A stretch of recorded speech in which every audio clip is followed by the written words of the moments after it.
Profiles in Cinemania, David Cronenberg. David Cronenberg is a Canadian writer, actor, and primarily director who is absolutely the last person you would ever expect to be the pioneer of body-melting flesh horror on the big screen.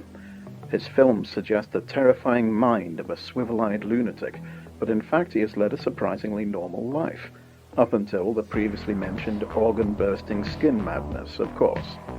From an early age, Cronenberg loved books, film, and especially science fiction and horror comics. Normally, of course, the least horrifying thing about a comic book is the person reading it, but exceptions would appear to exist. Cronenberg states that one of his biggest film influences is the Disney animation Bambi, which is either entirely appropriate or a solid case for the argument that the universe was created with a laugh track that none of us can hear.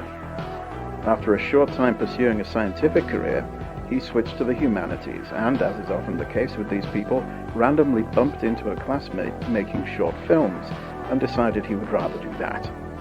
Cronenberg teamed up with another up-and-coming Canadian who would make a name for himself too, the late Ivan Reitman of Ghostbusters fame.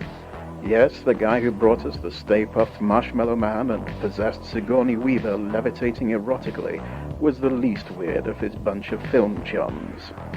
In the 1970s, the Canadian government was providing funding to up-and-coming filmmakers in order to stimulate a homegrown industry, and Cronenberg soon jumped on that sweet, sweet maple syrup train.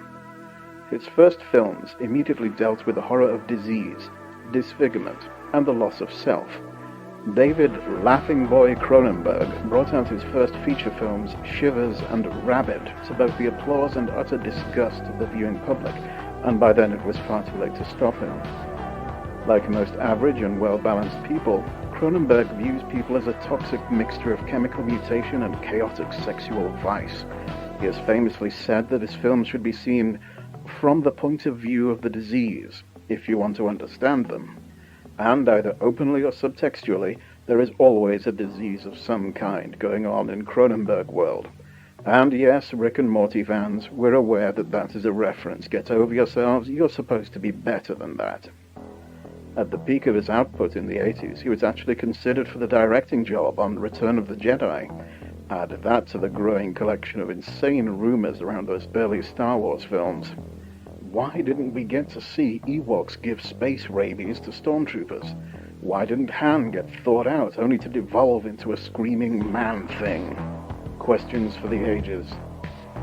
In the 90s and 2000s, Cronenberg gradually seemed to calm down, producing what might be called more normal films, focusing more on gut-wrenching horror than wrenching horror out of guts. For a director obsessed with change and mutation, Cronenberg today is exactly what he's always been. A quiet, considerate Canadian, calmly going about his work, releasing unrelenting fear and devastation on a public who can barely manage to keep up the screams.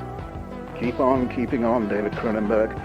You are either a national treasure or an unspeakable disaster, and we love you for it. And this has been another Profile in Cinemania. Profiles in Cinemania is a product of the Cinemania Society, LLC. This episode was written and performed by Andy Slack. Music by Carl Casey at White Bat Audio.